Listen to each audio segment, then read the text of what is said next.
TEHILLIM, Psalms 30 verse 1-12. I exalt you, O Yah, for you have drawn me up, and have not let my enemies rejoice over me.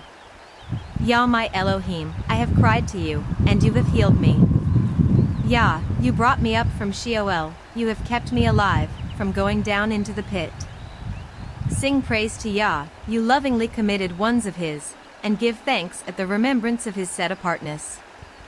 For his displeasure is for a moment, his delight is for life. Weeping might last for the night, but joy comes in the morning. As for me, I have said in my ease, never would I be shaken. Yah, in your good pleasure you have made my mountain to stand strong. You hid your face, and I was troubled.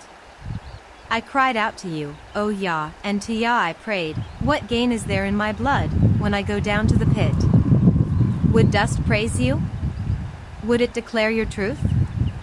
Hear, O Yah, and show me favor. Yah, be my helper. You have turned my mourning into dancing for me. You have torn off my sackcloth and girded me with gladness, so that esteem might praise you and not be silent.